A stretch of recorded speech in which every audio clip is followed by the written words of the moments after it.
Insyaallah. Baik, kita mulai. Bismillahirrahmanirrahim. Assalamualaikum warahmatullahi wabarakatuh. Waalaikumsalam warahmatullahi wabarakatuh. Waalaikumsalam warahmatullahi wabarakatuh. Alhamdulillah rabbil alamin wa bihi nasta'in wa ala umuri dunya waddin wassalatu wassalamu ala asyrafil anbiya'i wal mursalin wa ala alihi washabihi ajmain amma ba'du. Yang terhormat kepada kepala sekolah dan kepala pesantrenan yang kami hormati, jajaran guru-guru pondok pesantren Al-Ilham, dan juga yang kami banggakan seluruh peserta abi, umi, baik dari wali santri maupun dari kalangan umum yang bahagia. Puja-puji serta syukur kehadirat Allah Subhanahu wa taala yang mana telah memberikan kesempatan, kenikmatan, nikmat iman, nikmat Islam dan nikmat kesehatan, yang mana telah memberikan kesempatan kepada kita bisa berkumpul secara virtual, yang mana dalam rangka mencari ilmu, menjalin silaturahmi dengan kajian yang bertema membasuh luka pengasuhan. Mudah-mudahan Allah Subhanahu wa taala memberikan kesehatan kepada kita seterusnya. Amin amin ya Allah ya rabbal alamin. Salawat serta salam kita curah limpahkan pada Nabi besar Muhammad Shallallahu alaihi wasallam beserta kepada keluarganya, sahabatnya, dan kepada kita selaku umat yang senantiasa mengharap syafaatnya di yaumil akhirah. Amin ya Allah ya rabbal alamin. Saya Baharul Ilmi selaku pembawa acara yang insya Allah akan menyampaikan rangkaian acara pada sore hari ini, yakni yang pertama pembukaan, yang kedua pembacaan ayat suci Al-Quran, dan yang ketiga pemaparan materi, dan yang keempat yakni tanya jawab dengan pemateri, yang kelima pengumuman serta penutup. Mari kita buka kajian ini dengan bacaan basmalah bersama-sama. Bismillahirrahmanirrahim. Untuk lebih menyempurnakan keberkahan dalam kajian ini, sesi kedua yaitu pembacaan ayat suci Al-Quran yang akan dibacakan oleh santri dari kelas 11 yakni Muhammad Yashfa. Waktu dan tempat saya persilahkan.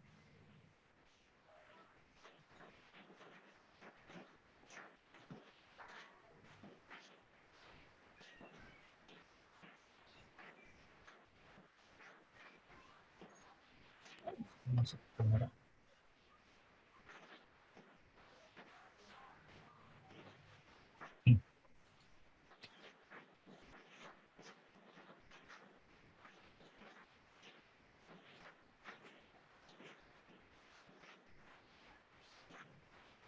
أعوذ بالله من الشيطان الرجيم.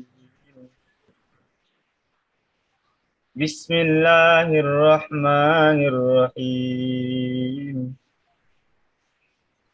يا أيها الذين آمنوا اتقوا الله ولتنظر نفس ما قدمت لغد واتقوا الله إن الله خبير بما تعملون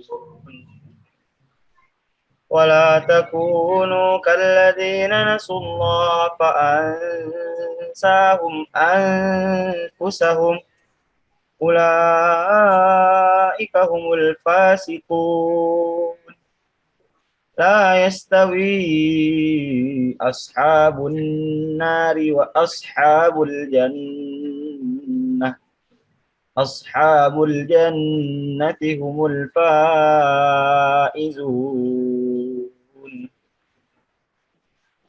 لو أنزلنا هذا القرآن على جبل لرأيته خاشعا متصدعا من خشية الله وتلك الأمثال نضربها للناس لعلهم يتفكرون هو الله الذي لا إله إلا هو عالم الغيب والشهادة هو الرحمن الرحيم هو الله الذي لا إله إلا هو الملك القدوس السلام المؤمن المهيمن العزيز الجبار المتكبر سبحان الله عما يشركون هو الله الخالق البارئ المصور له الأسماء الحسنى يسبح له ما في السماوات والأرض وهو العزيز الحكيم صدق الله العظيم Sadaqallahul azim wa nahnu ala dzalika minasyahidin wa syakirin biqalbin salim walhamdulillahirabbil alamin. Semoga dibacakannya Al-Qur'an pada kajian ini menambah keberkahan dan juga kemudahan kita dalam mengikuti kajian bulanan yang bertemakan membasuh luka pengasuhan ini. Oke. Acara inti yakni pemaparan materi yang akan disampaikan oleh Bapak Dr. Andes Asep Khairul Ghani yang sudah ada bergabung di tengah-tengah kita. Mudah-mudahan Kang Asep, Bapak Asep Khairul Ghani diberikan kesehatan, kebahagiaan, dan sampai menjadi orang-orang yang mencetus bermanfaat dengan pemaparan yang akan disampaikan oleh Pak Asep. Mudah-mudahan kita memberikan sebuah khazanah baru tentang mengasuh, tentang membimbing, tentang mengayomi anak-anak. Oke. Waktu dan tempat kepadanya disilakan.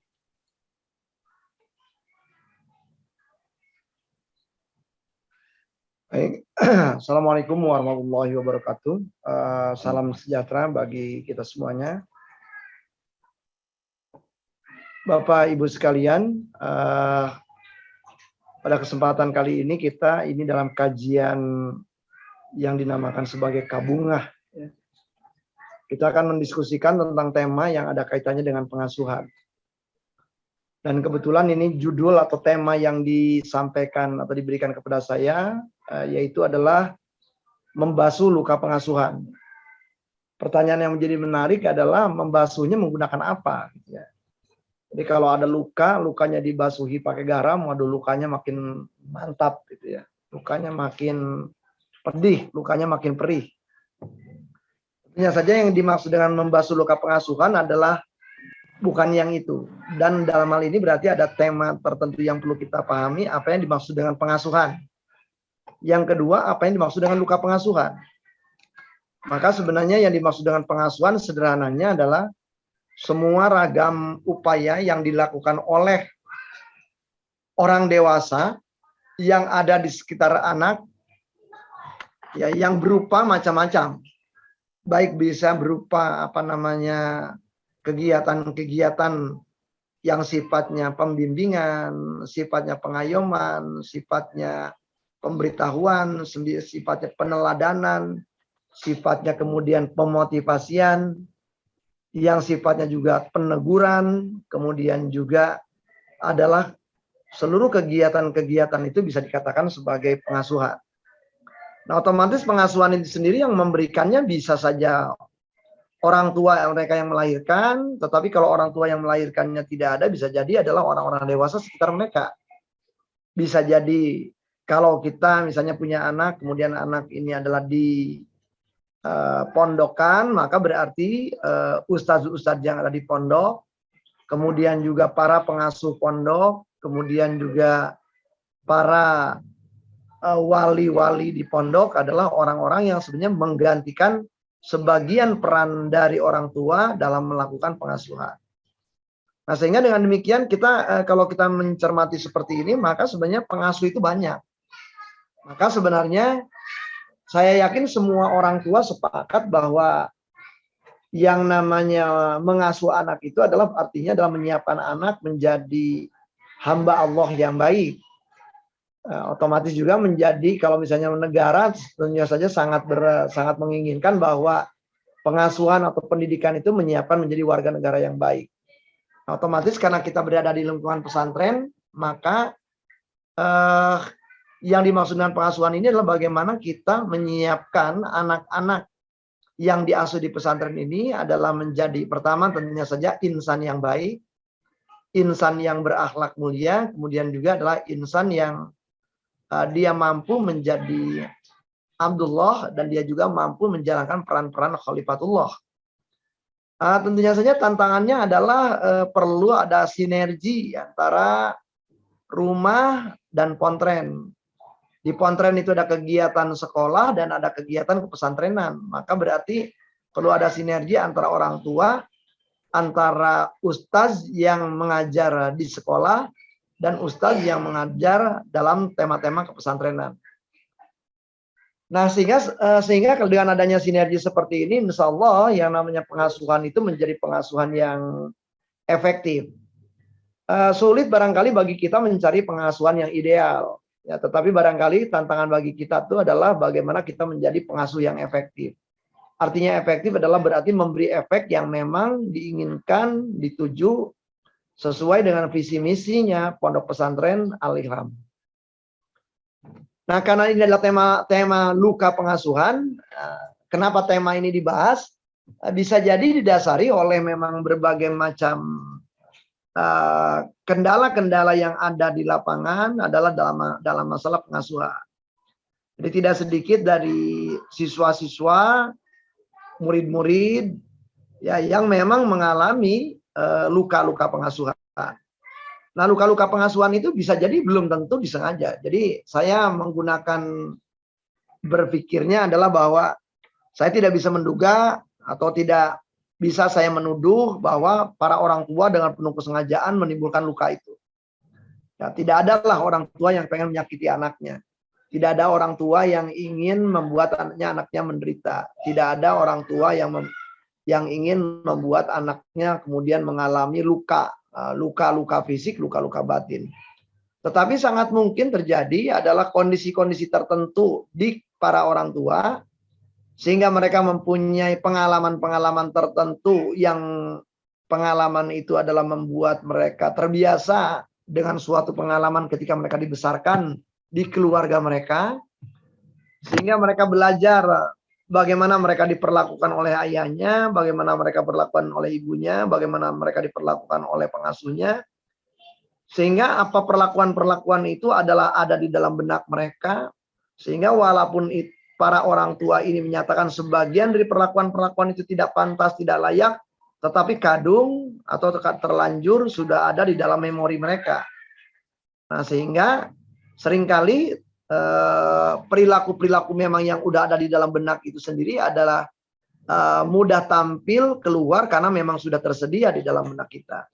Kajian-kajian psikologi modern menunjukkan bahwa perilaku-perilaku yang pernah kita lihat, pernah kita dengar, pernah kita cium, pernah kita kecap, ya pernah kita alami langsung, dan itu tersimpan di dalam ingatan kita, maka peluangnya kita untuk menampilkan perilaku itu adalah besar. Apalagi kalau misalnya kondisinya mendukung.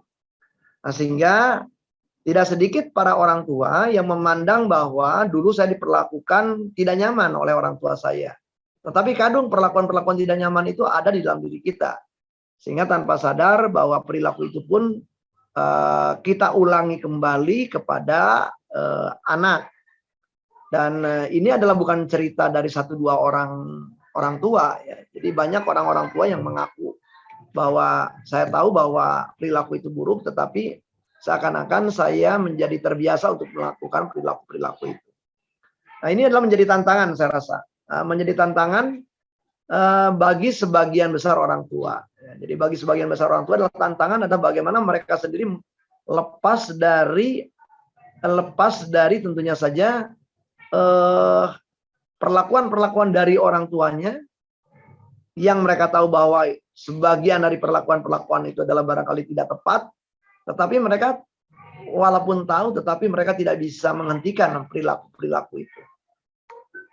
Nah, ini yang barangkali menjadi tantangan. Jadi kalau kita bicara luka itu ya sangat tergantung anak kita. Jadi kalau anak kita tidak terbiasa, anak kita barangkali juga tidak kita siapkan, maka peluang anak kita menjadi terluka adalah besar. Nah, luka-luka pengasuhan ini kedepannya adalah akan mempengaruhi kesejahteraan psikologis si anak. Ya, dan ini yang barangkali akan kita bahas di dalam kajian kita sore ini. Insya Allah kita akan mengkaji ini sampai jam 4.45.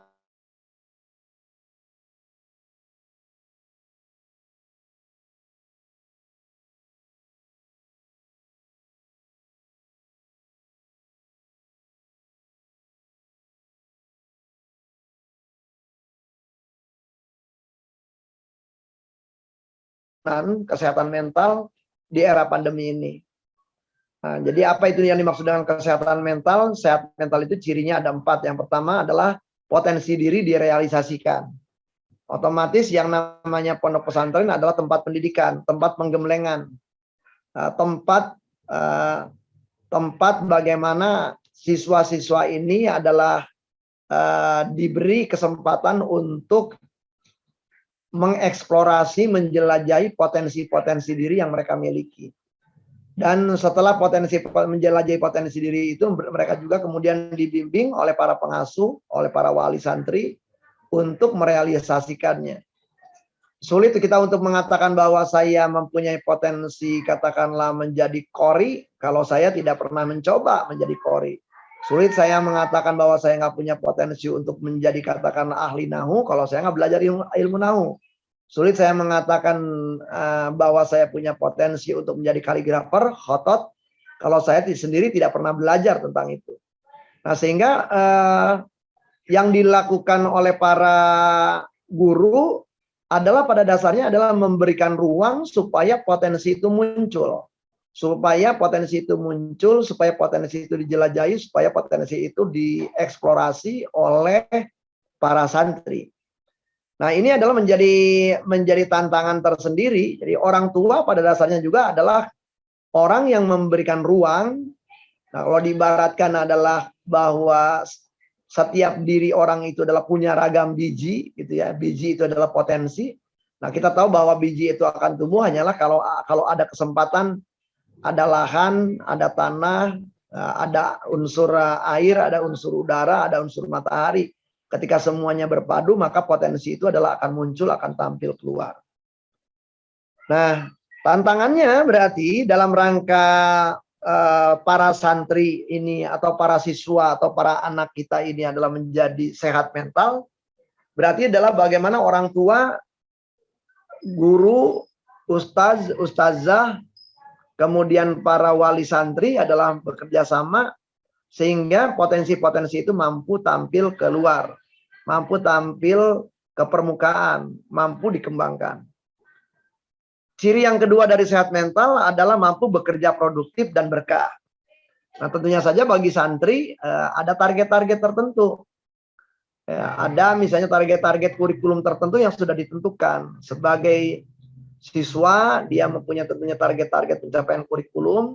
Sebagai santri, dia punya target-target tertentu. Misalnya jumlah bacaan, jumlah ayat yang perlu dibaca, katakanlah kaidah-kaidah yang perlu dihafal, itu adalah target-target. Nah, seberapa santri-santri ini adalah mampu memenuhi target-target pembelajaran yang ditentukan akan menunjukkan seberapa produktif santri ini. Nah, sehingga tentunya saja Pak Asep, ya, punten ya PowerPoint-nya tak acan gerak. oh acan geraknya mangga. Tanapi badai ku abdi wae di share screen-na. Mangga Kang, mangga. Mohon. Nah, ini menjadi tantangan tersendiri saya rasa. Jadi ini menjadi tantangan tersendiri ketika misalnya saja adalah di tema yang kedua ini ya. Jadi bagaimana santri ini menjadi produktif. Nah, menjadi produktifnya santri ini sangat tergantung ya tadi. Pertama otomatis adalah dipengaruhi oleh santrinya sendiri. Yang kedua dipengaruhi juga oleh bimbingan dari para orang tua dan bimbingan dari para ustadz. Kita masuk selanjutnya, klik Kang silakan. Ketiga adalah tangguh terhadap tekanan. Nah, otomatis para santri ini berada di pesantren itu banyak tekanan. Ya, santri di rumah pun juga kalau dia di rumah pun ada tekanan juga. Ada tekanannya, otomatis tekanannya beda. Kalau di rumah tekanannya datang dari orang tua, datang dari interaksi dia dengan keluarga, datang dari tantangan-tantangan yang ada di keluarganya. Sementara di Pontren, maka dia tantangannya juga banyak gitu. Pertama, tantangan tekanan-tekanan yang datang dari tujuan-tujuan kurikulum. Yang kedua adalah tekanan yang datang dari kontak antara dia dengan santri-santri lain. Ketiga, tekanan yang datang dari seberapa dia perlu menyesuaikan diri dengan aturan-aturan yang ada di Pontren. Yang berikutnya adalah tekanan-tekanan yang bisa jadi adalah datang dari relasi dia dengan guru, relasi dia dengan ustadz, relasi dia dengan wali santri, atau relasi dia dengan orang tua. Dan bagi sebagian orang yang belum terbiasa adalah tantangan jauh dari orang tua, tantangan supaya mereka lebih mandiri. Dan ini menjadi di sebagian siswa bisa jadi kalau mereka tidak mempelajari itu menjadi masalah. Nah, menjadi masalah. Nah, sehingga kalau kita misalnya ingin memang para santri ini sejahtera juga, memang perlu ada upaya-upaya persiapan yang justru dilakukan oleh para orang tua yang ingin anaknya itu adalah berada di pondok pesantren atau belajar di pondok pesantren. Persiapannya tentunya harus matang, tidak hanya persiapan secara material saja, berapa biaya yang disiapkan dalam rangka mesantrenkan anak. Terpenting itu adalah sebenarnya adalah mempersiapkan skema anak. Apa yang dimaksud dengan skema berarti adalah pola pikir anak. Apa yang dimaksud dengan skema adalah kemampuan anak untuk mempunyai strategi tertentu ketika mereka berada di pesantren. Apa yang dimaksud dengan skema adalah kemampuan mereka misalnya saja melihat orang-orang lain yang ada di sekitar mereka. Dan mereka juga bagaimana kemudian bersikap kepada orang-orang yang ada di dalam konteks di pesantren. Bagaimana mereka menyikapi misalnya saja dosen, guru, bagaimana mereka menyikapi ustadz, bagaimana mereka menyikapi teman-temannya, bagaimana mereka kemudian menyesuaikan diri katakan saja di kantin dan di beberapa tempat-tempat tertentu. Tentunya saja semakin para santri ini oleh orang tuanya sudah dibantu jauh-jauh hari siap terhadap ragam skema hidup di pesantren, maka peluang mereka menjadi santri yang produktif, santri yang berkah adalah besar. Atau sebaliknya, semakin mereka tidak siap dengan skema-skema itu, mereka berarti akan mengalami tekanan-tekanan yang muncul, sehingga mereka akan menjadi sangat sensitif, sehingga bisa jadi teguran yang sangat sederhana saja akan dipandang sebagai sebuah bully, ya, sebagai sebuah bully, sebagai sebuah kegiatan perundungan. Padahal bisa jadi teguran-teguran itu adalah teguran-teguran yang normal-normal saja. Nah, sehingga penyiapan para santri jauh sebelum masuk ke pesantren itu juga menjadi salah satu faktor yang akan menyebabkan santri itu akan menjadi betah, kemudian juga menjadi produktif dan menjadi kemudian juga berkah, gitu ya. Akan ditentukan oleh aspek-aspek itu. Nah, ciri kesehatan mental yang keempat adalah mampu memberikan kontribusi. Memberikan kontribusi ini berarti adalah santri tersebut yang ada ya tidak hanya untuk dirinya. Dalam bahasa Sunda yang namanya kontribusi itu digambarkan dengan lingkaran yang makin lama makin memancar keluar. Dalam bahasa Sunda bagi orang yang sudah berumah tangga, berkeluarga, maka yang namanya kontribusi itu digambarkan dengan 5 ur. Kaiji, jadi baik untuk badan sakujur. Yang kedua untuk batur sakasur pasangan. Yang ketiga batur sadapur, artinya orang yang satu rumah dengan kita. Yang keempat adalah batur sasumur. Sumur di kaum Sunda di zaman dulu adalah satu sumur itu terdiri dari beberapa rumah. Sehingga berarti dengan tetangga kita. Kemudian salemur, ya, adalah berarti untuk masyarakat yang lebih luas. Nah, sehingga kontribusi santri itu, saya yakin bahwa di Al-Ilham itu ada program-program memberikan kontribusi seperti itu, melatih para santri supaya keberadaan pondok pesantren Al-Ilham ini juga dirasakan oleh tetangga sekitar, oleh masyarakat sekitar. Dan santri dilibatkan dalam kegiatan-kegiatan yang ada di masyarakat seperti itu. Nah, sehingga kalau kita lihat dari sudut sehat mental, sebenarnya seluruh pendidikan, bimbingan, dan kalau saya baca dari visi misinya Pondok Pesantren Al-Ilham ini adalah sudah menyiapkan santri untuk menjadi santri yang kalau dilihat dari sisi kesehatan mental adalah sehat mental. Nah, walaupun barangkali kita lihat bahwa bisa saja namanya juga manusia. Nah, di tengah-tengah perjalanan mereka mengalami permasalahan-permasalahan hidup yang memerlukan bantuan. Kita lanjut. Nah, ketika kita bicara pengasuhan, maka sebenarnya berarti ada kebutuhan dasar pengasuhan. Nah, ini ada dua orang ahli namanya Jeffrey Young ya dan Janet Klosko. Nah, dia mengatakan seseorang itu di dalam hidupnya tuh peluangnya akan mengalami semacam jebakan hidup atau life trap. Apa yang dimaksud dengan life trap? Life trap itu adalah seakan-akan kita tuh hidup kita itu adalah nggak mencapai tujuan karena berputar-putar terus di sebuah putaran yang sebenarnya juga membuat kita nggak nyaman. Nah, orang-orang yang mengalami jebakan hidup ini adalah disebabkan karena tidak terpenuhinya salah satu dari 6 kebutuhan dasar.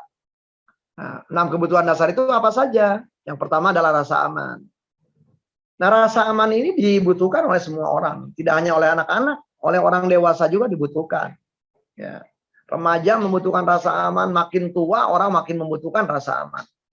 Ya, jadi kebutuhan rasa aman ini tidak terperoleh. Kebutuhan rasa aman ini diperoleh dari mulai misalnya seorang menjadi bayi.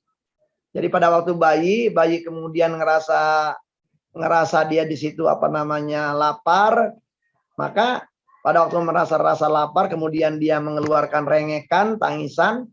Pada waktu titik itu seberapa ada orang tua, orang dewasa yang langsung mendekati si bayi, megang tangan si bayi atau megang tubuh si bayi, atau mencarikan si bayi misalnya saja untuk katakanlah menyusu. Maka semakin tidak ada kegiatan seperti itu, bayinya nangis sampai katakan saja bahasa Sunda nangear gitu ya. Maka otomatis di situ adalah si bayi mulai merasakan bahwa dirinya tidak aman. Ya, dirinya tidak aman. Artinya kebutuhan akan rasa amannya tidak terpenuhi. Nah, orang-orang yang mengalami kebutuhan tidak terpenuhi ini seringkali tanpa disadari adalah menyebabkan hidupnya seakan-akan menjadi gampang cemas kalau ada hal-hal tertentu yang akan mengancam keamanan ini. Nah, sehingga tidak sedikit orang-orang dewasa yang gampang cemas oleh hal-hal sepele. Nah, kalau kita telusuri ya ternyata juga disebabkan juga oleh pengalaman-pengalaman waktu kanak-kanak di mana dia tidak terpenuhi rasa aman. Kita masuk kebutuhan yang kedua. Nah, kebutuhan kedua itu adalah kebutuhan bahwa kita itu ada connect ya. Ada kedekatan dengan orang lain. Jadi ada kedekatan dengan orang lain. Ya, jadi kalau seorang anak itu belajar tentang kebutuhan akan hubungan ini datangnya dari mana? Dari mulai nangis tadi. Seberapa orang dewasa kemudian segera datang. Seberapa orang dewasa segera kemudian ngomong dengan dia. Seberapa orang dewasa segera menyapa dia. Seberapa orang dewasa kemudian datang menenangkan dia. Seberapa dia dianggap ada. Seberapa orang ini ngerasa nyaman. Ya. Jadi kenyamanan dari munculnya hadirnya si orang tua, hadirnya si ayah, hadirnya si ibu, hadirnya pengasuh, ketika dia misalnya menangis, itu akan menentukan bentuk kedekatan, bentuk kelekatan dari orang tua dan anak.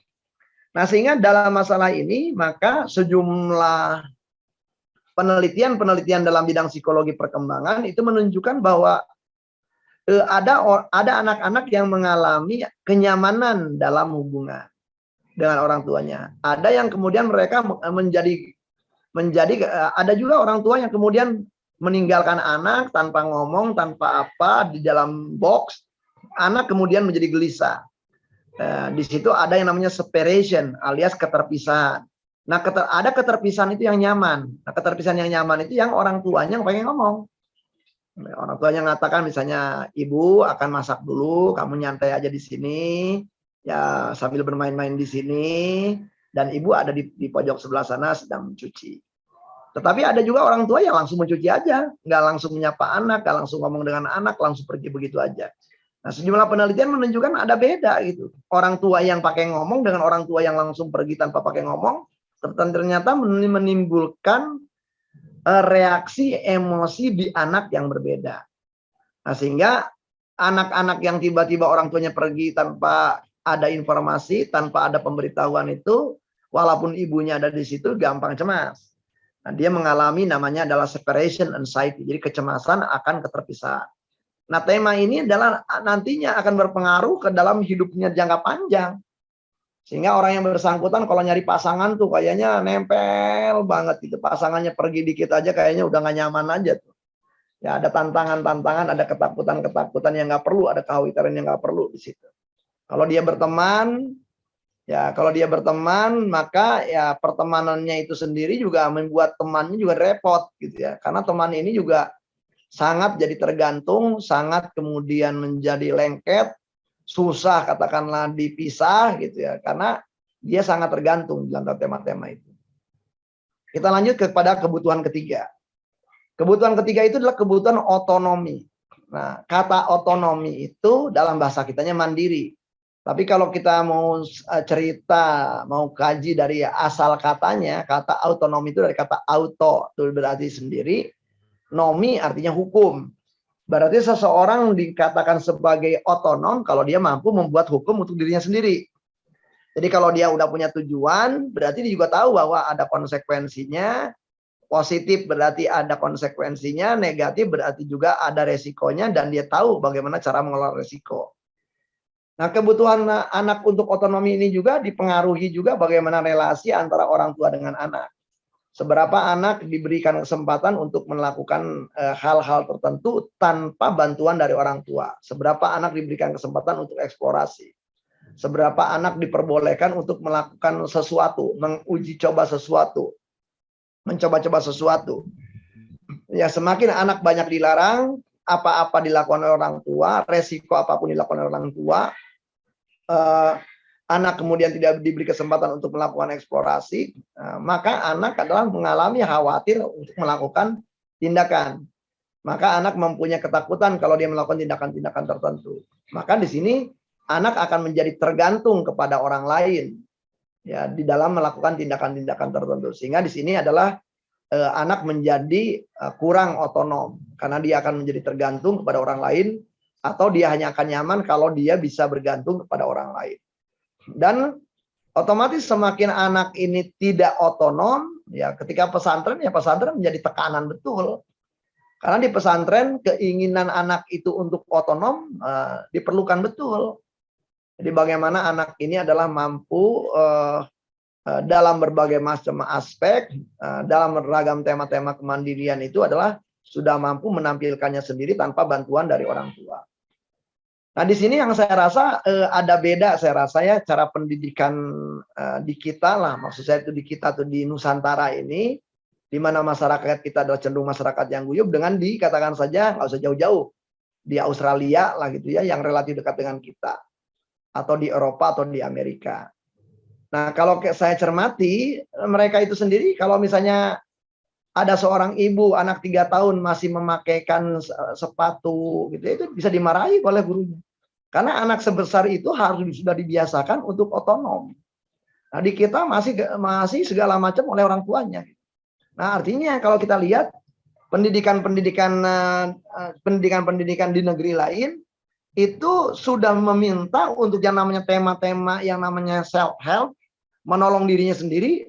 Apa saja yang dimaksud menolong dirinya sendiri? Tadi dari mulai misalnya saja memakai baju, memakai celana, memakai kaos kaki, memakai sepatu, memakai sendal, itu sudah harus bisa dilakukan sendiri. Kemudian minum, ngambil air untuk minum, makan, membereskan barang atau misalnya peralatan makan, itu sudah bisa dilakukan. Itu dalam usia-usia di bawah 6 tahun. Nah, di kita banyak orang yang jangankan 6 tahun, 12 tahun aja masih banyak yang artinya belum bisa mandiri dalam tema-tema itu. Nah, kalau kita lihat dari sudut seperti itu, maka pondok pesantren ini sebenarnya juga membantu para orang tua di dalam tema-tema otonomi ini. Tetapi tentunya saja akan beda kalau orang tuanya sebelum para santri ini masuk ke pondok pesantren, orang tuanya sudah memberikan gambaran, orang tuanya juga sudah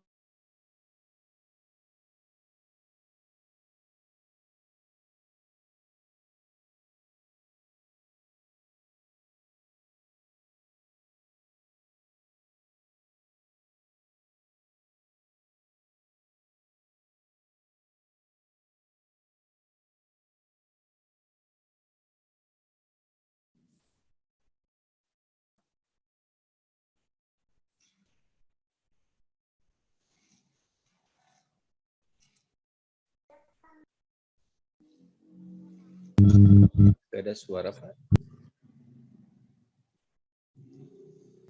Sepertinya jaringan di Pak Asepnya.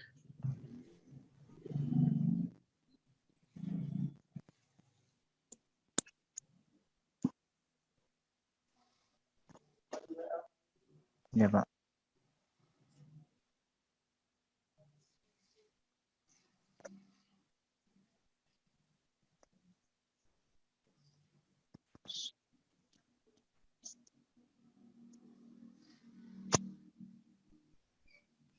Sedang coba dihubungi dulu Pak Asepnya.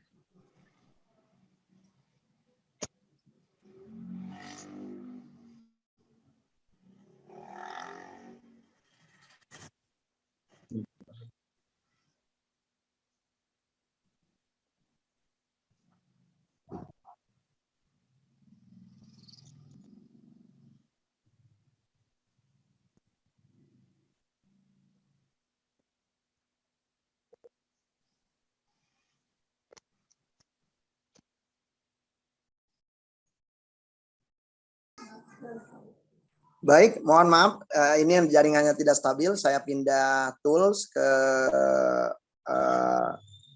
handphone. Kita lanjutkan saja. Jadi yang keempat adalah kebutuhan harga diri. Nah, kebutuhan harga diri itu adalah dibangun. Ya, jadi artinya kebutuhan merasa diri berharga itu pada prinsipnya adalah dibangun. Nah, tidak ujug-ujug, tidak tiba-tiba. Dibangun dari pengakuan-pengakuan. Nah, itu gambarnya kumaha aja. Dibangun dari pengakuan-pengakuan kecil. Ya. Jadi bagaimana orang tua melakukan yang namanya acknowledgement. Acknowledgement itu adalah mengakui keberhasilan sekecil apapun yang dilakukan oleh anak. Sekedar contoh, ya. Misalnya nih, ini anggap aja ini adalah pensil gitu ya. Nah, jadi anak pada waktu awal barangkali megang pensil masih menggunakan 5 tangan seperti ini. Makanya dimaksud dengan acknowledgement adalah Anda mengatakan, wah bagus, kamu udah bisa megang nih pensil menggunakan 5 jari. Padahal target dari perilaku kita sebenarnya adalah anak memegang pensil menggunakan katakanlah 3 jari. Jadi itu jari jempol, jari telunjuk, dan jari tengah. Jadi walaupun perilaku anak itu awalnya memegang menggunakan 5 jari, nggak ada masalah. Karena perilaku menggunakan 5 jari itu adalah awalan dalam rangka menjadi perilaku memegang 3 jari. Nah, sehingga kita harus memberikan semangat itu. Acknowledgement. Jadi acknowledgement itu mengakui perilaku-perilaku anak yang akan mengarah kepada perilaku sasaran. Berarti di situ adalah yang kita puji adalah prosesnya. Jadi bukan orangnya, yang kita puji itu prosesnya. Jadi proses itu adalah sudah mengarah ke situ. Nah, sehingga yang namanya dalam rangka pengakuan, dalam rangka anak mengalami diri berharga ini ya banyak pekerjaan yang perlu dilakukan. Rasa ingin tahunya harus didukung, rasa eksplorasinya perlu didukung. Penjelajahan yang dilakukan oleh anak yang seringkali oleh orang tua dianggap sebagai ngacak-ngacak rumah perlu didukung. Kemudian juga keinginan dari orang tua, kemudian juga bahwa anak itu juga perlu mulai belajar menyadari apa yang dialami oleh orang lain, sayang sama diri sendiri perlu didukung. Nah, sehingga hasil dari kesemuanya itu adalah akan membuat anak itu terbangun rasa diri berharganya. Nah, jadi mungkin di antara tema-tema kebutuhan dasar ini, kebutuhan harga diri ini yang barangkali akan panjang. Termasuk juga sampai orang menjadi remaja, sampai orang menjadi dewasa, bahkan sampai orang menjadi tua. Kita melihat banyak orang-orang tua yang masih mempersoalkan tema-tema lama pada waktu kanak-kanak. Usia boleh aja 50 tahun, usia boleh aja 60 tahun, usia 70 tahun. Tapi dia masih mempersoalkan tema-tema yang barangkali masih mengganjal pada waktu kanak-kanak atau pada waktu remaja. Nah, sejumlah orang adalah mempunyai krisis di dalam tema-tema harga diri ini. Dan ini adalah bentukan daripada waktu kita pada waktu kanak-kanak. Nah, kebutuhan harga diri ini yang di pesantren, wali santri, kemudian ustazah, guru ngapain? Ya, salah satu perannya tentunya saja adalah membangun harga diri dari masing-masing santri ini. Otomatis orang tua juga sama. Nah, sehingga kalau orang tua bekerja sama dengan para guru, ya, kemudian orang tua berserta dengan para ustaz, orang tua bekerja sama dengan para wali santri yang ada di pondok pesantren, peluang anak-anak ini adalah peluang pelan-pelan adalah terbangun harga dirinya adalah menjadi lebih besar. Nah, kebutuhan yang kelima adalah kebutuhan ekspresi diri. Nah, ekspresi diri itu adalah menampilkan siapa saya. Ekspresi sederhananya aja, kalau misalnya ya lagi sedih, nangis, itu ekspresi juga. Kalau ada yang kesal tertentu mengungkap. Kalau ini, nah ekspresi-ekspresi seperti itu dibutuhkan supaya orang tidak mengalami tekanan. Kebutuhan untuk menampilkan siapa saya. Nah, kadang-kala kebutuhan-kebutuhan untuk ekspresi ini juga di sejumlah anak adalah terhambat karena orang tua barangkali tidak mau repot ketika anak menampilkan ekspresi itu. Bisa jadi ada anak yang loncat-loncat, bisa jadi anak yang lari-lari gitu ya, bisa jadi ada anak yang kemudian juga menampilkan perilaku-perilaku yang barangkali tidak diharapkan oleh orang tuanya. Nah, kadang-kala perlu sebuah kesabaran, perlu sebuah pemahaman dalam rangka seseorang itu mengekspresikan diri. Nah, di sekolah, di Pontren ada berbagai macam upaya yang dilakukan oleh oleh guru, oleh ustaz, oleh pesantren, sehingga para santri ini bisa mengekspresikan dirinya. Nah, macam-macam caranya. Ada yang cara-cara itu adalah masuk ke dalam salah satu mata pelajaran atau salah satu mata bidang kepesantrenan. Ya, ada juga dalam beberapa kegiatan-kegiatan ekstra kurikuler. Kegiatan-kegiatan itu adalah tujuannya adalah dalam rangka mengekspresikan diri. Nah, yang keenam adalah untuk mendapatkan batasan-batasan yang realistis. Artinya kadang-kala banyak orang tua yang, ya ini pengalaman saya sebagai psikolog ya, banyak orang tua yang memberikan batasan-batasan yang tidak masuk akal bagi anaknya. Jadi anak-anaknya itu misalnya harus mencapai prestasi tertentu, dia harus selalu terbaik. Anaknya udah terbaik tetapi nilainya nggak semuanya tetap dimarahin. Kamu tetap terbaik tapi bagi ayah kamu nggak cukup. Nah, kamu harusnya mendapatkan nilai A untuk seluruh mata pelajaran misalnya. Kamu adalah mendapatkan nilai yang harusnya 8 di seluruh mata pelajaran. Nah, di tema-tema seperti itu seringkali sejumlah anak kemudian menjadi cemas gitu ya. Karena di dalam benaknya itu sendiri memaksakan diri untuk memiliki batasan-batasan yang tidak masuk akal bagi dirinya sendiri. Dan orang-orang yang mempunyai batasan-batasan yang terganggu dalam masalah batasan-batasan ini yang tadi terlalu berlebihan ini, akhirnya ya memang anak-anak ini juga mengembangkan cara hidup yang barangkali tidak tepat, cara hidup yang barangkali tidak sehat, cara hidup yang jauh dari kesejahteraan. Nah, sehingga kalau kita cermati, kita lihat di slide berikutnya, di halaman berikutnya,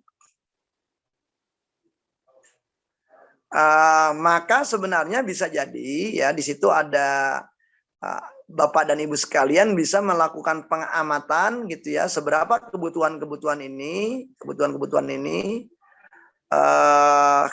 tercapai dalam rentang seluruh kehidupan ya. Jadi dalam rentang seluruh kehidupan. Jadi misalnya 0 sampai 6 tahun, 7 sampai 12 tahun, 13 sampai 15 tahun, 16 sampai 18 tahun, dan di atas 19 tahun. Bisa jadi ada kebutuhan-kebutuhan tertentu terpenuhi. Bisa jadi ada kebutuhan-kebutuhan tertentu tidak terpenuhi. Dan kita otomatis berarti tidak terpenuhinya sebuah kebutuhan itu sendiri seakan-akan akan menjadi mengganjal. Mengganjal seseorang, dan karena manusia itu butuh, namanya butuh ya akan dicari. Nah, sehingga kadang-kadang munculnya adalah dalam perilaku-perilaku yang sifatnya barangkali menjadi tidak tepat. Ya tidak klop. Menjadi muncul dalam perilaku-perilaku yang agak janggal, agak aneh. Nah, kita perlu mempelajari saya rasa tema-tema ini. Mari kita lanjut. Slide berikutnya. Nah, sederhananya berarti apa yang dialami oleh siswa kita, apa yang dialami oleh anak kita, apa yang dialami oleh murid kita itu sebenarnya akan membentuk sebuah skema. Apa yang dimaksud dengan skema? Sederhananya skema itu adalah pola. Pola apa? Bisa pola berpikir, bisa pola beremosi, bisa pola berelasi, bisa pola bertingkah laku, bisa pola berespon. Nah, skema-skema ini slide berikutnya dipelajari oleh kita dalam kehidupan ya. Kita mempelajari beragam tema-tema tertentu dari apa yang kita lihat, apa yang dengar, apa yang kita cium, apa yang kita kecap, apa yang kita raba. Nah, dari pengalaman-pengalaman kita itu kemudian ada di dalam benak kita dan itu adalah membentuk sebuah skema. Slide berikutnya. Nah, santri bisa jadi berarti apa gunanya pendidikan atau apa pembekalan yang perlu dilakukan, perlu diberikan dari orang tua atau lembaga pendidikan atau pesantren, yaitu sederhananya semua pengasuhan, semua pendidikan, ya semua pendidikan itu tujuannya adalah sederhana. Tujuannya apa? Tujuannya adalah bagaimana menyiapkan anak ke gerbang kedewasaan. Artinya ke gerbang kedewasaan itu adalah ketika dia menjadi mandiri, dia tidak lagi kemudian harus mengaitkan seragam perilakunya dengan orang tua dan semua tanggung jawab yang dilakukan adalah tanggung jawab pribadinya. Dia bertanggung jawab atas diri pribadinya. Nah, sehingga ada usia legal lah gitu ya, secara legal anak umur 18 tahun itu dipandang harus sudah mulai bisa mengambil keputusannya sendiri. Tidak lagi mengait-ngaitkan kepada orang tuanya, kepada ayahnya, kepada ibunya. Maka mau tidak mau berarti dalam rangka menuju ke gerbang kedewasaan itu sendiri, si anak ini perlu dibekali. Dibekali dengan apa? Nah, di dalam hidup itu yang perlu bekal adalah skema. Mereka punya skema. Skema apa saja? Yang pertama adalah punya yang namanya person skema. Apa itu yang maksud dengan person skema? Apapun yang Anda sandingkan kepada orang lain, pakaiannya, kebiasaannya, karakternya, gaya hidupnya, dan lain-lain. Nah, bagi para santri penting ini person skema. Sehingga dia tahu, oh ada yang namanya Pak Bahrul Ilmi. Pak Bahrul ini, atau Pak Arul ini, Ustadz Arul ini adalah senangnya pakai pakaian apa. Kalau bicaranya seperti apa. Kebiasaannya seperti apa, gaya hidupnya seperti apa. Sehingga kalau ngadepin Pak Arul, perlu sopan santunnya yang seperti apa. Nah, dia kemudian ketemu dengan Ustadz yang Ustadz Alfa, Ustadz Beta, Ustadz Gamma, Ustadz Alif, Ustadz Ya, Ustadz Sin gitu ya. Maka dia mempelajari bahwa para ustadz itu sendiri mempunyai keunikan masing-masing. Dan mereka juga bisa bagaimana mengenal keunikan masing-masing sehingga juga mereka tahu bagaimana akrab dengan mereka masing-masing. Nah, itu namanya person skema. Person skema itu perlu dilatihkan. Nah, orang tua sebenarnya bisa melatih anaknya supaya mempunyai kekuatan person skema yang baik dengan melakukan pengamatan. Orang tua misalnya berkunjung ke rumah seseorang dengan anak. Nah, pada waktu pulang si anak ditanya, coba kamu tadi amatin orang yang kita kunjungi itu pakai pakaiannya apa, warnanya apa, cara bicaranya seperti apa yang menarik dari orang yang bersangkutan. Ketika anak itu adalah bisa bercerita panjang ya, tentang orang yang bersangkutan, maka anak berarti terkambang person skemanya. Jadi person skema itu enggak tiba-tiba ada muncul kalau dilatih, muncul kalau dirangsang, kemudian akan menjadi terbiasa orang membangun person skema kalau dirangsang seperti itu dalam dialog. Tidak ada dialog, ya nggak ada person skemanya. Saya nggak kaget gitu banyak keluhan-keluhan bahwa ada anak yang tidak akrab dengan pamannya, anak tidak akrab dengan bibinya padahal mereka sering kali ketemu. Karena tadi tidak ada dialog yang membuat person skema tentang paman, tentang bibi di anak itu adalah berkembang. Kenapa tidak ada dialog? Yang kedua, sosial skema. Sosial skema adalah pengetahuan umum yang Anda dapatkan mengenai bagaimana orang bertindak dalam setting sosial. Otomatis di pesantren kita ngajarin itu. Di pendidikan kita ngajarin itu. Sehingga misalnya saja di setiap tempat itu, di setiap tempat, di setiap waktu itu ada perilaku yang tepat. Nah, sehingga mereka tahu ada perilaku yang tepat, hanya perilaku yang cocok dilakukan di tempat sholat, di tempat wudhu, di tempat buang air kecil, di tempat buang air besar, di tempat mandi.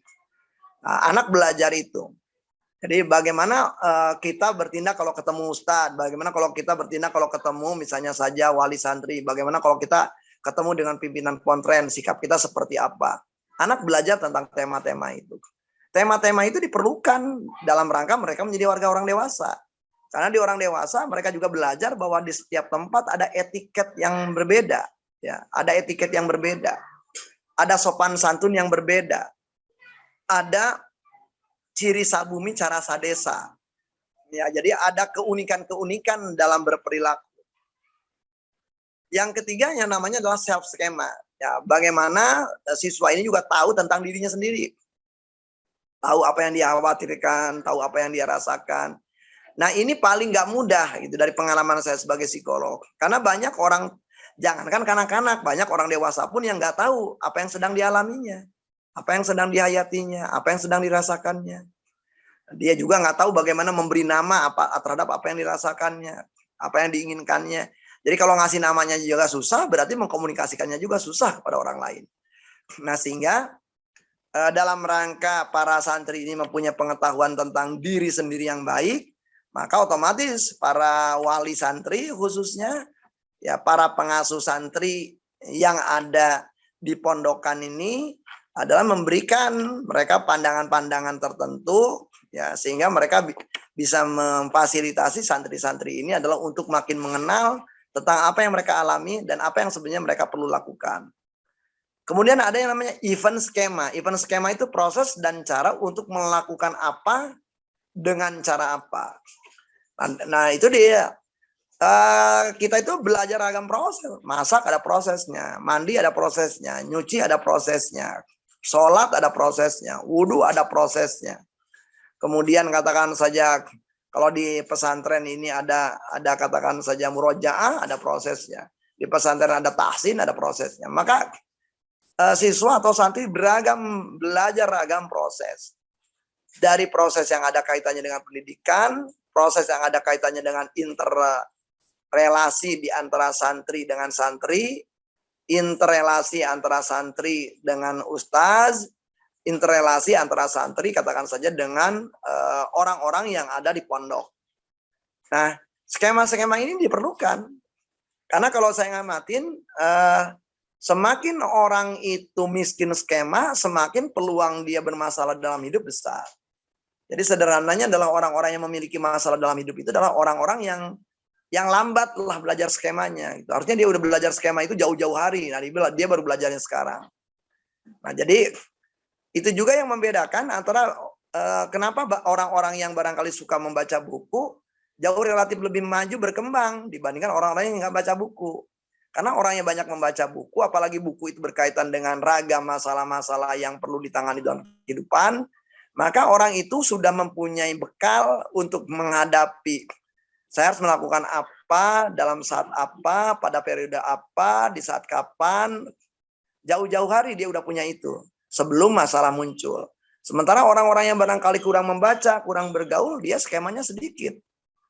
Maka silaturahim menjadi penting, membaca buku menjadi penting, membaca buku dalam bentuk pengalaman-pengalaman orang-orang menjadi penting. Nah, sehingga semakin para santri ini rajin membaca buku, rajin membaca kitab, rajin kemudian juga bersilaturahim dengan orang-orang yang memiliki skema-skema tertentu yang belum dia miliki, maka silaturahim itu akan memperkaya mereka. Silaturahim ini akan membuat diri mereka relatif lebih siap untuk menangani permasalahan-permasalahan kehidupan. Nah, pendidikan di pesantren salah satunya adalah menyiapkan orang dengan ragam skema itu. Karena itu kalau di pesantren itu banyak ragam kegiatan, sebenarnya mempersiapkan simulasi kehidupan, ya, simulasi kehidupan. Di dalam kehidupan itu nggak semua hal gampang. Sesuatu perlu perjuangan, sesuatu kadang-kadang perlu persaingan. Maka dalam skala kecil, ya, miniatur dari kehidupan itu tampil di pesantren. Kamar mandi terbatas gitu ya. Kalau santrinya 300 kan kamar mandinya nggak 300 juga. Mungkin kamar mandinya 30, 1 berbanding 10 dengan para santri. Tetapi berarti ada target nih di masjid harus katakan saja 30 menit sebelum subuh sudah ada misalnya saja di masjid, atau kalau misalnya di pesantrennya adalah menerapkan bahwa akan ada yang namanya sholat dimulai dari sholat tahajud, dan sholat tahajud jam 2, berarti sebelum jam 2 siswa sudah ada di sana. Dan kalau di pesantrennya mengatakan bahwa sudah dalam keadaan sudah mandi, berarti wah, orang harus berjuang itu. Ya, bagaimana dia menjadi mandi tepat waktu gitu ya. Karena juga tadi ada keterbatasan. Makan menjadi terbatas juga waktunya. Ya, sehingga kalau kita misalnya berlambat-lambat, ya berarti makannya juga menjadi terhambat juga gitu. Nah, di pesantren tanpa disadari sebenarnya adalah menyiapkan para santri itu untuk menghadapi ragam skema kehidupan, ragam miniatur kehidupan. Nah, sehingga kalau kita lihat seperti itu, kenapa misalnya saja di masyarakat nantinya akan ketemu dengan tema-tema seperti itu. Selanjutnya, slide berikutnya. Nah, sangat mungkin ada beberapa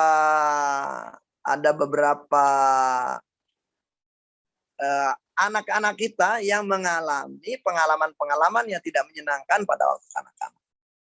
Mudah-mudahan di anak-anak kita, ya, di anak-anak bapak dan ibu tidak mengalami itu. Tetapi tema ini adalah menjadi tema yang barangkali menjadi tema penelitian psikologi ya 10 tahun terakhir, khususnya di Eropa dan Amerika, yaitu namanya adverse childhood experiences, alias pengalaman yang sangat tidak nyaman, yang sangat tidak menyenangkan pada waktu kanak-kanak.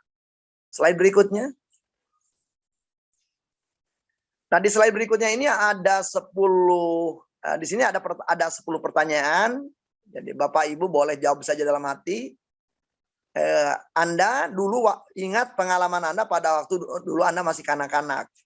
Yang dimaksud kanak-kanak itu usia Anda di bawah 18 tahun lah. Apakah orang tua atau orang dewasa di tempat tinggal Anda pernah mengumpat, menghina, mencerca, menjatuhkan Anda, menghina Anda, membuat Anda takut diserang secara fisik? Misalnya pernah ngalami 1 kali, jawabannya ya berarti. Nomor 2, apakah orang tua, orang dewasa di tempat tinggal Anda menekan, mendorong, merenggut, melemparkan sesuatu barang kepada Anda, memukul sedemikian keras sehingga memberi bekas pada tubuh Anda? Yang ketiga, apakah orang tua, orang dewasa di tempat tinggal Anda membelai, merayu, merangsang kelamin, melakukan tindakan seksual kepada Anda? Nomor 4, apakah Anda merasa tidak ada seorang pun di keluarga mencintai dan mengasihi Anda atau memperlakukan Anda dengan khusus? Apakah Anda merasa bahwa di keluarga Anda tidak peduli satu sama lain, tidak merasa akrab satu sama lain, atau tidak mendukung satu sama lain? Yang kelima, apakah orang tua, orang dewasa di tempat tinggal Anda tidak memiliki makanan dan minuman yang cukup, memakai pakaian yang kotor dan lusuh, tidak satu pun yang melindungi Anda? Apakah orang tua Anda pemabuk, atau suka memelihara Anda, atau suka membawa Anda yang pada waktu itu sakit ke dokter? Apakah orang tua Anda pernah berpisah atau bercerai? Apakah ibu atau ibu tiri Anda mendorong, merenggut, menampar, melemparkan sesuatu barang kepada Anda, menendang, meninju, memukul, menggunakan benda keras? Apakah Anda hidup bersama dengan orang tua yang punya masalah dengan kebiasaan buruk, yaitu mabuk-mabukan, alkoholik, atau pecandu narkoba? Apakah Anda tinggal bersama anggota keluarga yang depresi, sakit jiwa, atau melakukan percobaan bunuh diri? Apakah anggota keluarga Anda menjadi narapidana? Ini adalah 10 pertanyaan. 10 pertanyaan ini sebenarnya mengukur pengalaman yang sangat tidak nyaman pada waktu kanak-kanak. Pengalaman yang sangat tidak nyaman pada waktu kanak-kanak ini adalah yang pertama berkaitan dengan pengalaman yang berkaitan dengan abuse atau perundungan atau perisakan, baik fisik, emosi, seksual pada waktu anak-anak. Yang kedua adalah pengalaman-pengalaman yang sifatnya adalah seakan-akan Anda mendapatkan katakanlah pembiaran. Anda tidak mendapatkan hak yang layak sebagai anak, hak untuk tempat tinggal, hak untuk terlindungi, hak untuk mendapatkan pakaian, hak untuk mendapatkan kebutuhan-kebutuhan dasar Anda. Yang berikutnya adalah karena kita berada di dalam keluarga yang disfungsi, tadi misalnya narkoba, kemudian narapidana. Nah, pengalaman-pengalaman ini adalah pengalaman-pengalaman yang tidak nyaman. Dan pengalaman-pengalaman ini menimbulkan yang namanya luka pengasuhan. Otomatis dari pengalaman-pengalaman yang dialami ini, kalau ada orang yang menjawab pada pertanyaan-pertanyaan ini, menjawab ya atas pertanyaan-pertanyaan tadi, bisa jadi dia mengalami itu. Ada beberapa kebutuhan dasar dari 6 kebutuhan dasar yang tidak tercapai. Nah, sehingga orang ini dinamakan mengalami ACE atau Adverse Childhood Experiences. Apa yang terjadi kalau orang mengalami ACE? Nah, kita lanjut. Lanjut slide berikutnya. Nah, peluangnya sebagian dari kita mengalami pengalaman-pengalaman traumatik. Nah, jadi apa bedanya pengalaman buruk dengan pengalaman traumatik? Kalau pengalaman buruk itu sangat mungkin Anda bisa mengatasinya sehingga tidak ada efeknya terhadap pikiran Anda, terhadap emosi Anda, terhadap relasi sosial Anda.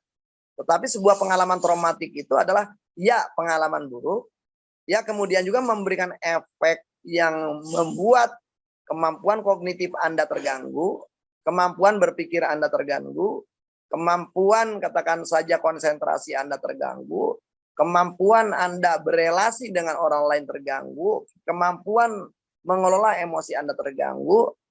Nah, sehingga gangguan-gangguan itu menyebabkan juga peran-peran sosial Anda terganggu. Dan terganggunya berapa lama? Paling tidak minimal 1 bulan.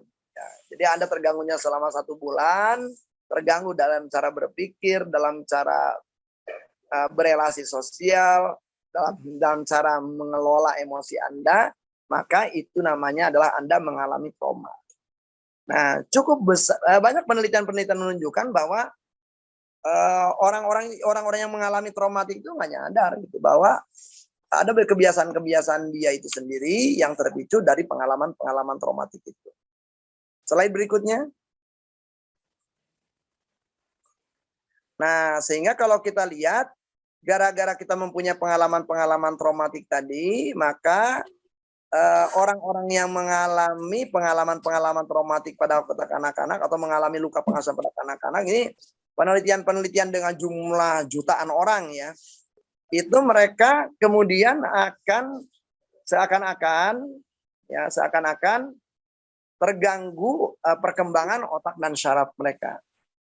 Nah, kemudian berikutnya akan mempengaruhi kemampuan sosial, kemampuan mengelola emosi, dan kemampuan mengelola pemikiran mereka. Sehingga mereka mengalami hambatan kali ini. Kalau ini tidak tertangani, maka mereka mengembangkan perilaku-perilaku yang beresiko terhadap kesehatan. Nah, ini tidak tertangani, orang-orang ini gampang tertimpa penyakit, kemudian memunculkan ragam ketidakmampuan sosial, dan seringkali terlibat dalam masalah-masalah sosial.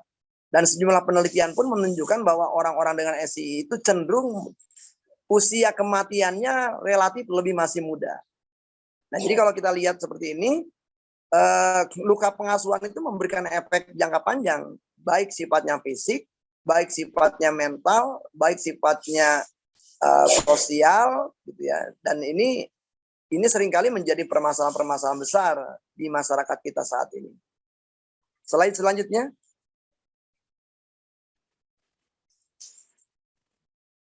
Nah, lanjut terus.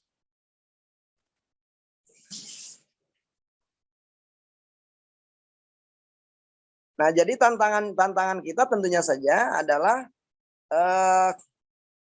kita tidak tahu apakah para orang tuanya sendiri pernah mengalami pengalaman trauma-trauma tertentu yang kadang-kala menghantui perilaku kita saat ini ketika kita menjadi orang tua. Saya juga tidak tahu, jangan-jangan sebagian dari ustaz, sebagian dari para wali santri, sebagian dari guru juga mempunyai trauma-trauma tertentu. Dan itu kadang-kadang masih menghantui. Nah, otomatis penting bagi kita sendiri adalah terbebas dari tema-tema traumatik ini. Karena seringkali orang-orang yang mengalami tema-tema trauma ini juga mudah terpicu traumanya dengan sebuah stimulus-stimulus tertentu yang barangkali akan dipandang sama dengan stimulus dulu pada waktu dia mengalami peristiwa traumatik itu. Nah, sehingga tidak hanya sekedar dia perlu tahu apa yang sedang terjadi, apa yang dia indera, apa yang dia lihat, apa yang dia dengar, apa yang dia cium, apa yang diraba, apa yang dirasakan. Tapi juga penting bagi dia juga adalah mengungkapkan gitu apa yang dia pikirkan, apa yang dia rasakan, apa yang dia butuhkan, apa yang dia inginkan. Nah, upaya untuk membantu ada bagian diri kita yang terluka itu untuk sembuh, para ahli menggunakan istilah reparenting. Reparenting itu adalah upaya kita membantu diri kita yang terluka tadi untuk mampu, pertama adalah menyadari bahwa ada luka, yang kedua adalah kemudian melepaskan luka, yang ketiga kemudian membersihkan luka, yang keempat mengobati luka, yang kelima kemudian tumbuh. Karena bisa jadi jangan sampai di dalam diri kita tuh ada dua diri, ada diri kita yang sekarang, ada diri kita yang masa lalu yang terluka. Nah, jadi semakin kita sehat itu tidak ada lagi dua diri, yang ada cuman satu diri, yaitu diri kita saat ini. Tetapi kalau misalnya diri kita banyak luka-luka batin, maka ada diri-diri kita yang lain yang seringkali adalah membajak diri kita yang sekarang. Dan itu membuat diri kita makin menjadi tidak nyaman. Karena respon kita saat ini sebenarnya adalah cuman respon tertunda dari masa lalu. Demikian sebagai pengantar untuk diskusi, saya kembalikan kepada moderator untuk tanya jawab. Terima kasih. Assalamualaikum warahmatullahi wabarakatuh.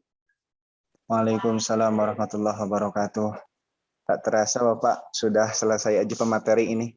Karena begitu daging sekali bagi saya dan juga terutama baru tahu skema-skema, baru tahu tentang bagaimana mengasuh dan baru tahu bagaimana teori-teori yang itu bisa menjadi pegangan kita dalam membimbing anak. Oke, boleh Abi Umi yang ingin bertanya, aktifkan videonya dan juga aktifkan juga audionya. Mangga.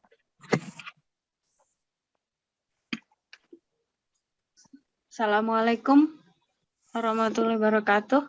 Waalaikumsalam warahmatullahi wabarakatuh. Umi, silakan. Iya, terima kasih Kang Asep, itu informasinya sangat bermanfaat. Yang saya ingin tanyakan, bagaimana kalau orang tua tersebut tidak menyadari trauma-trauma itu, tapi terekspresikan dalam tata cara dia mengasuh anak gitu. Misalnya kekerasan gitu. Jadi dalam cara pola ngasuhnya dia keras. Yang kedua, untuk anak sendiri yang mungkin yang sudah dewasa, jadi dan menyadari ada tadi yang diri-diri banyak ya, skema-skema banyak, diri dia yang banyak tuh yang terakhir Kang Asep sampaikan itu ada dan dia sadari, tapi dia jadi sering berekspresi negatif ya, gitu lagi, jadi lebih verbal negatif dan banyak menekan atau mensupres ya perasaan-perasaan itu waktu berinteraksi dengan orang lain, tapi kalau di rumah suka keluar gitu. Nah itu bagaimana tuh antara reaksi orang tua dan terhadap apa yang terjadi pada anaknya? Oke, jawaban saya yang pertama, kalau orang tua ya berarti kan harus ada pihak lain ya, ada pihak ketiga yang bersedia ngingetin ya. Kalau nggak ada pihak yang ngingetin ya sampai kapanpun nggak nyadar-nyadar dia menganggapnya bahwa apa yang terjadi di dalam diri mereka itu oke-oke saja ya, karena nggak ada feedback ya. Nah, cuman kan ngasih feedback itu juga gimana caranya supaya orang mau nerima kan nggak mudah juga. Jadi artinya butuh sebuah pendekatan yang barangkali strategik gitu ya dalam rangka menyampaikan kepada orang yang bersangkutan. Bisa jadi yang bersangkutan sendiri nggak punya niat buruk sebenarnya. Iya. Cuman karena kebiasaan saja gitu sehingga jadi terbiasa di dalam tema-tema seperti itu. Nah itu pertanyaan yang pertama. Jadi kalau saya ngamatin perlu ada orang ketiga yang mengingatkan itu. Karena orang ketiga ini ya harus siap dimusuhi. Ya, targetnya begitu. Ya nggak mudah. Nggak mudah. Karena dianggap benar. Ya, sebab tadi niatannya kan baik. Jadi bukan dalam arti kekerasan yang berlebihan ya. Nah, tapi betul. cara bicara. Nah, betul. Cuman kan tadi kadang-kala kan kita nggak bisa tahu gitu ya tepat atau tidaknya kan dari sudut pandang ujung sebelah sana kan nggak tahu ya. Iya. Kan yang repot di dalam tema-tema seperti itu adalah ketika sudah menjadi pembiasaan dan kebiasaan dan kemudian menganggap toh anak saya tidak ada masalah, toh anak saya tidak ada apa-apa.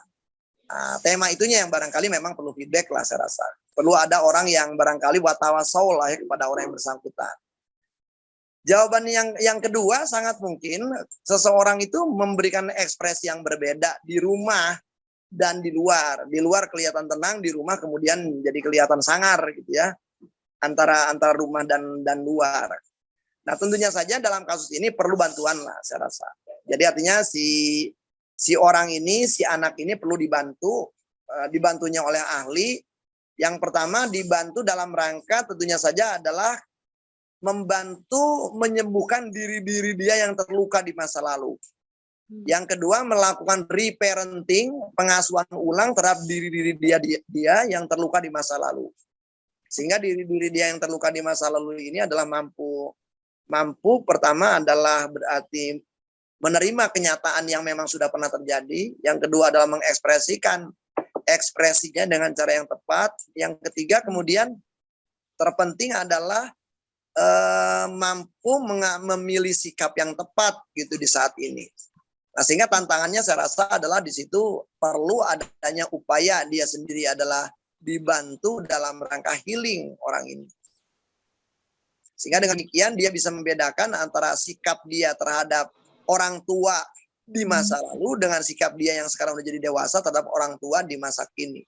Nah, sehingga dia juga bisa belajar menjadi memaafkan gitu atas perlakuan orang tua yang bisa jadi dulu dipandang sebagai perlakuan yang buruk. Demikian Ibu. Jadi keduanya saya rasa butuh bantuan orang lain lah. Nah, orang yang bersangkutan kalau diminta untuk membantu dirinya ya berat dia ya, karena dia harus sekaligus menjadi orang yang pasien, sekaligus juga menjadi orang yang membantu dirinya sendiri. Tukang cukur pun paling enak kalau dicukur orang lain gitu ya. Jadi tukang telur pun nggak bertelur gitu. Jadi perlu telur dari orang lain. Jadi saya rasa ya penting di situ adanya bantuan dari orang lain atau helping dari orang lain. Demikian. Makasih Kang Asep. Ada yang nanya juga nih Kang dari chat, lewat chat. Izin bertanya lewat chat, anak sedang latihan pianika. Pertanyaannya, apakah anak yang memiliki atau membawa luka pengasuhan memberikan dampak negatif kepada temannya?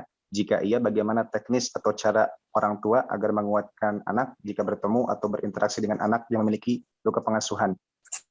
Oke, saya rasa gini, mungkin Ibu jadi semua orang peluangnya punya luka pengasuhan besar. Ya, saya punya saudara namanya Amin. Ya, Amin. Ya, kita bercerita tentang orang yang namanya Pak Amin ini. Nah, Pak Amin ini simpel aja, dia namanya di kampung gitu ya. Namanya dia di kampung, nah dia seringkali misalnya makan makanan tertentu. Nah, si orang tuanya sih mungkin bercanda. Wah, kamu itu segala macam dimakan. Kamu itu seperti apa namanya wadah tempat sampah. Maneh mandasar carang karuntak. Mungkin kalimat itu kalimat simpel, kalimat sepele ya, tetapi bisa jadi mungkin ada sisi terlukanya juga karena bukan dalam rangka pengakuan berkaitan dengan tema harga diri yang positif gitu, tetapi harga diri yang buruk sebenarnya. Dan bagaimana saya tahu itu terluka? Waduh, ketika dia mengatakannya juga suaranya bergetar gitu ya, dan ada rasa-rasa tidak nyaman di dalam tema-tema itu. Nah, jadi peluang orang-orang ini mengalami luka-luka batin itu besar dari masa kanak-kanak itu. Dari komentar-komentar tertentu, dari perlakuan-perlakuan tertentu. Nah, apakah orang-orang yang mengalami luka itu akan menjadi luka pada orang lain? Bisa iya, bisa tidak. Tapi umumnya di anak-anak seringkali memang mereka yang sedang mengalami luka tertentu seringkali juga reaksinya itu sendiri adalah dengan membuat luka anak lain. Nah, otomatis apa yang perlu diajarkan kepada anak Anda gitu ya, supaya anak Anda juga bisa mengerti apa yang terjadi dengan teman-temannya. Nah, perlu saya rasa gini, cara menyampaikannya berarti Anda perlu mengajarkan tentang yang namanya sosial skema. Sosial skemanya diajarkan kayak gimana? Pakai role play aja, pakai bermain peran. Dan anak-anak itu kan biasa bermain peran. Nah, ibu pura-pura nih jadi teman kamu yang begini. Coba kamu akan berperilaku kayak gimana? Sekarang kamu jadi teman kamu, sekarang ibu akan kayak gimana? Nah, anak jadi tahu tuh cara ngadepin anak yang berperilaku A tuh bisa berbagai macam cara. Bisa cara 1, cara 2, cara 3, cara 4. Cara yang paling bagus bersama dengan anak-anak di role play kan. Jadi dibermain perankan. Karena apa? Anak-anak itu seringkali bermain peran. Karena itu kenapa di taman kanak-kanak ada bermain peran. Ada tema bermain peran menjadi salah satu metode pembelajaran. Nah, jadi bisa ibu mengajarkan cara anak berpikir yang baru dengan menampilkan pola-pola pikir yang baru itu. Dengan cara mengajarkan skema. Mengajarkan skema bisa macam-macam. Bisa dengan ibu ngasih tahu, bisa dengan ibu nunjukin, bisa ibu dengan bercerita, bisa ibu dengan berkisah, bisa ibu dengan berdongeng, bisa ibu nonton film yang temanya di dalam film itu ada cara ngadepin anak-anak yang aneh, begitu, anak-anak yang berperilaku buruk. Gitu. Nah, ibu bisa tuh. Jadi ngajarin skema tuh bisa macam-macam caranya. Nah, sumbernya saat ini saya rasa cukup banyak lah. Cukup banyak di internet, cukup banyak juga di YouTube, gitu ya, cukup banyak juga di kalau misalnya ibu misalnya suka ada film-film Walt Disney, di film-film Walt Disney itu banyak yang ngajarin tentang skema-skema tertentu yang perlu dimiliki oleh anak dalam menghadapi orang lain. Orang lain tentunya saya kelakuannya belum tentu sesuai dengan yang kita inginkan. Demikian Ibu, mudah-mudahan menjawab. Waduh, sangat banyak ini Kang Asep. Berikutnya dari Ibu Umi Rayhan, bagaimana mendeteksi anak punya luka pengasuhan? Gampang, lihat respon terhadap Anda.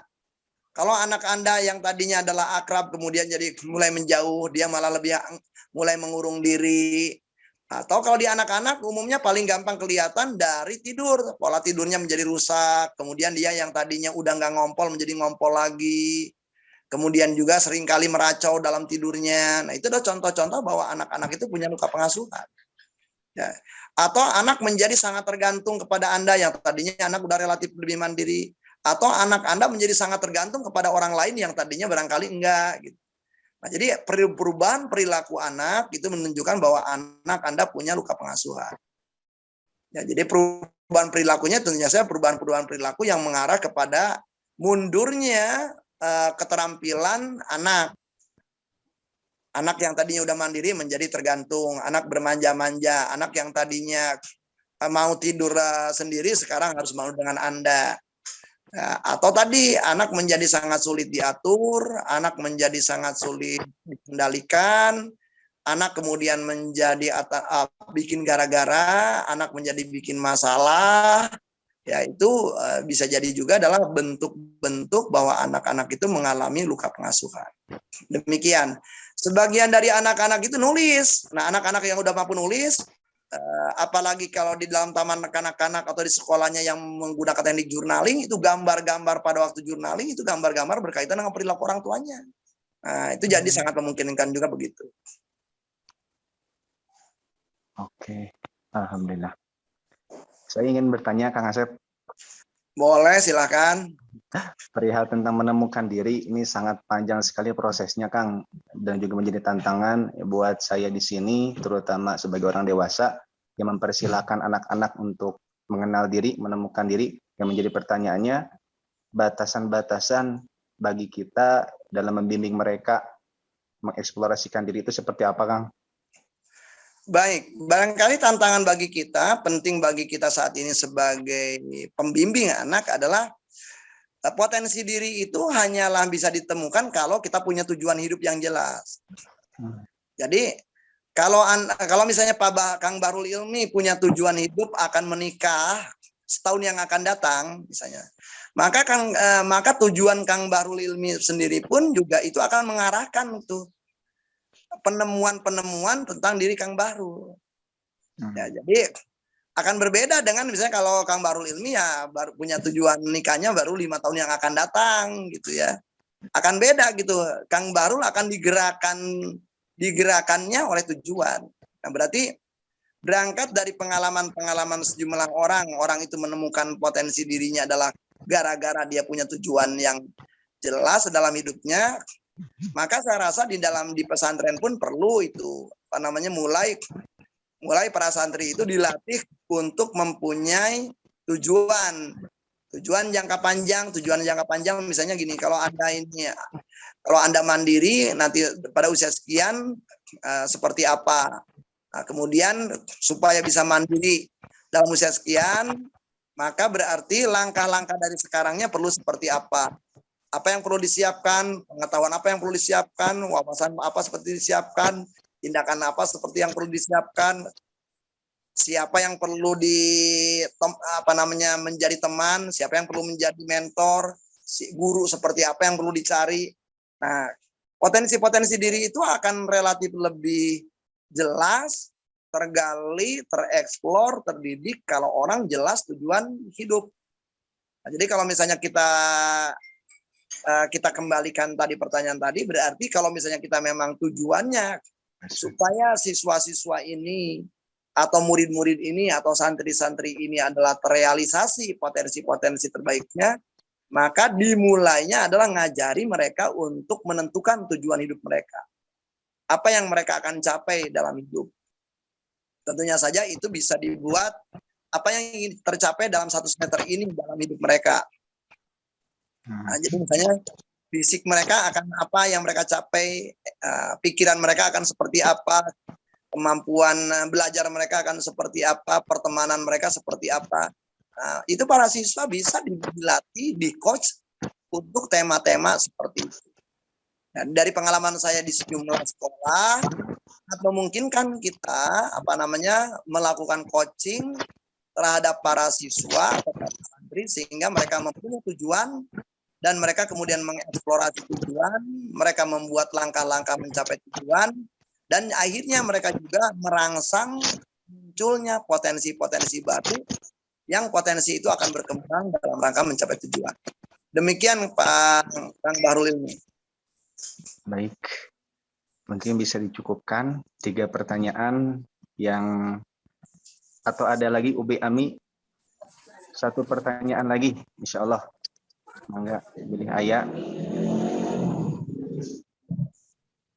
Bisa diaktifkan videonya, audionya.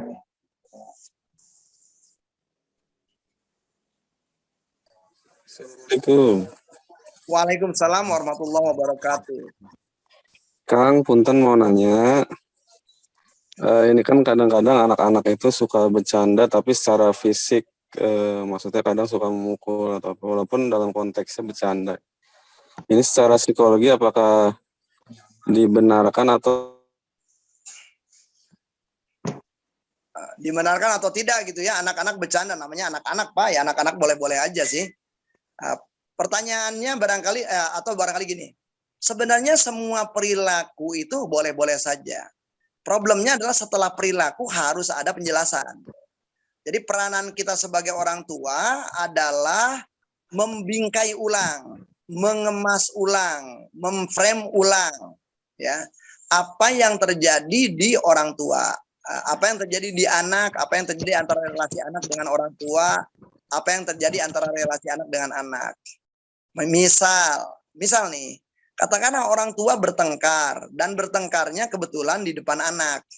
Kan dulu banyak itu kita mendapatkan informasi jangan bertengkar di depan anak. Dalam prakteknya sulit itu. Bertengkar aja kan gitu. Nah, tetapi bagi orang tua yang sudah bertengkar dengan sesama orang tua nih, bertengkar di depan anak, maka yang perlu dilakukan selanjutnya apa setelah pertengkaran itu mereda? Ngobrol dengan anak justru. Apa yang anak lihat, apa yang anak rasakan, apa yang anak dengar, apa yang mereka pilihkan, apa yang mereka inginkan, apa yang mereka butuhkan. Karena bisa jadi si anak ini adalah memberikan tafsiran khas anak-anak. Hampir sebagian besar anak yang orang tuanya bertengkar menafsirkannya bahwa penyebab pertengkaran itu adalah mereka. Ya, mereka gitu ya, gara-gara saya orang tua saya bertengkar. Padahal kan nggak ada kaitannya dengan anak. Maka penting bagi orang tua, oh gitu, kamu apa yang kamu percayai nggak tepat. Sebenarnya ayah dan ibu nggak bertengkar gara-gara kamu. Namanya orang dewasa ya bisa juga bertengkar. Dan itu oke-oke aja kok. Jadi yang paling penting itu adalah ada yang namanya debriefing seperti itu. Debriefing seperti itu menjadi penting. Anak misalnya udah main pukul-pukulan nih, adik kakak. Anda punya anak 2, adik kakak main pukul-pukulan, ya pasti fisik. Pukul-pukulan itu bisa menggunakan tangan, bisa menggunakan kaki, bisa menggunakan bantal, bisa menggunakan apapun, itu cuma sarana saja. Tetapi terpenting adalah makna pukul-pukulan itu apa. Nah, sehingga nanti setelah mereka main pukul-pukulan itu perlu ajak ngobrol. Tadi yang lakukan apa? Oh, pukul-pukulan. Rasanya gimana? Oh, ini. Terus gimana? Kamu berpikir apa? Nah, selama mereka mempunyai pandangan-pandangan yang masih positif, is oke. Tetapi begitu ada pandangan-pandangan yang negatif, perasaan negatif, nah perlu itu disampaikan, oke? Nah, jadi misalnya adik nggak nyaman ya pada waktu tadi dipukul sama kakak. Nah, adik maunya apa? Nah, kita menjadi penengah di situ. Sehingga si kakak juga jadi tahu kapan disebut bercanda, kapan disebut menyakiti. Nah, artinya kalau saya ngamatin namanya anak-anak ya masih dalam rangka edukasi. Perlu ada pembimbing. Nah, pembimbingnya ini adalah kita orang tua. Apa yang perlu dilakukan orang tua? Memastikan apa yang terjadi itu adalah di frame atau dibingkai oleh anak dengan bingkai yang tepat. Kalau ternyata dari dialog kita dengan anak kita, bingkainya itu kurang tepat, maka kita membuat pembingkaian ulang. Nah, dan di situ kita melakukan reedukasi, melakukan reparenting, melakukan cara bagaimana anak menafsirkan perilaku kakaknya misalnya. Nanti itu kita diskusikan. Otomatis di situ berarti kakaknya juga perlu belajar untuk meminta maaf kepada adiknya, misalnya saja, atau adiknya juga belajar memaafkan kakaknya. Nah, jadi tema-tema seperti itu adalah justru menjadi bagian dari pembelajaran saja dalam kehidupan keseharian. Tidak ada keluarga yang saya rasa tidak ada luka. Nah, yang masalahnya, yang paling parah itu bukan masalah ada lukanya, tetapi luka itu dibiarkan makin lama makin menganga. Nah, otomatis berarti saya hanya ingin mengatakan bahwa boleh saja ada luka, tetapi orang perlu menyadari pada waktu ada luka itu, ada dialog pada waktu ada luka itu, apa yang dipikirkan, apa yang dirasakan, apa yang diinginkan, dan apa perilaku yang perlu dilakukan supaya luka itu menjadi segera sembuh. Nah, berarti ujung-ujungnya lagi-lagi nggak penting gitu ada luka batin itu atau ada luka pengasuhan itu, tetapi terpenting adanya dialog antara orang tua dalam kasus dalam rangka didik anak, berarti orang tua dengan sejumlah anak, sehingga anak-anak ini perlahan-lahan belajar tentang skema baru. Skema baru misalnya kalau saya mukul segini pasti sakit bagi orang. Sehingga kalau saya mukul, ya mukul yang dimaksud bercanda, mukulnya cuma di pukulan sampai detik ini. Atau sampai sekuat ini. Nah, cara-cara seperti itu hanyalah dimungkinkan tercapai kalau ada dialog, ada ngobrol dengan anak-anak kita. Demikian, Bapak.